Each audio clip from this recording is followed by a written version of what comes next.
ఒకనాడు అడవిలో ఓ కోతి గెంతుతూ గెంతుతూ సంతోషంగా తిరుగుతోంది. అంతలో అయ్యో, దాని కాలికి ఒక ముళ్ళు గుచ్చుకుంది.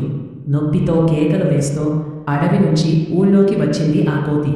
అక్కడ ఒక మంగనిని చూసి జాలిగా అతని దగ్గరికి వెళ్ళింది. మంగని ఎంతో దయగలవాడు. చక్కగా ఆ కోతి కాలిలోని ముళ్ళును తీసి పక్కన విసిరేశాడు.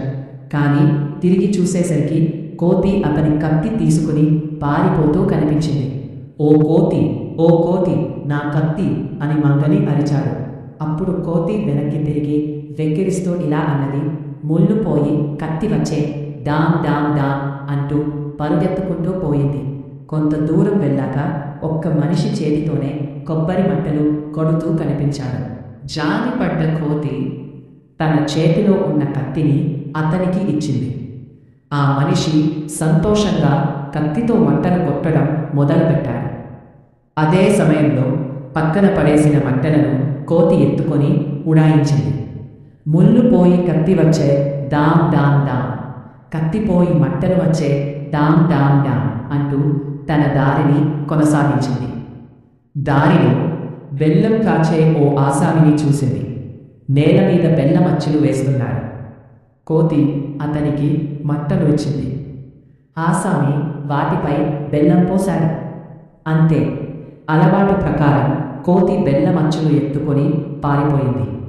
నా బెల్లం అచ్చులు దొంగ కోతి అని ఆసామి లబోదిబోమన్నాడు. మట్టలు పోయి అచ్చులు వచ్చే, డామ్ డామ్ డామ్. కొంచెం ముందుకు వెళ్ళాక ఒక పేద పెద్దమ్మ బెల్లం లేని చప్పిడి బూరలు చేస్తూ కనిపించింది. కోతి ఆమెకు బెల్లం అచ్చులు ఇచ్చింది. పెద్దమ్మ బెల్లం బూరలు చేయడం మొదలుపెట్టింది.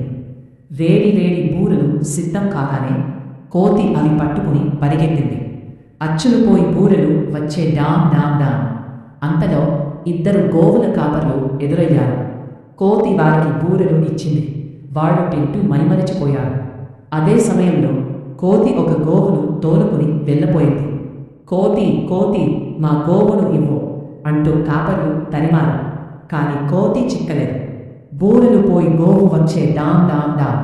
రోజంతా తిరిగి బాగా అలసిపోయిన కోతి, అబ్బా, చాలా కష్టపడ్డాను, వెన్నీళ్లు కాచు, స్నానం చేసి విశ్రాంతి తీసుకుంటాను అని గోవును ఆజ్ఞాపించింది. గోవుకి భలే కోపం వచ్చింది. మరిగిన నీళ్లను తీసుకొచ్చి కోతి మీద భల్లును పోసేసింది. కోతి కుయ్యో మర్రో అంటూ ఏడుస్తుంటే తోలు ఊడిన కోతిని చూసి నవ్వుకుంటూ ఆవు తన మందలోకి వెళ్ళబోయింది.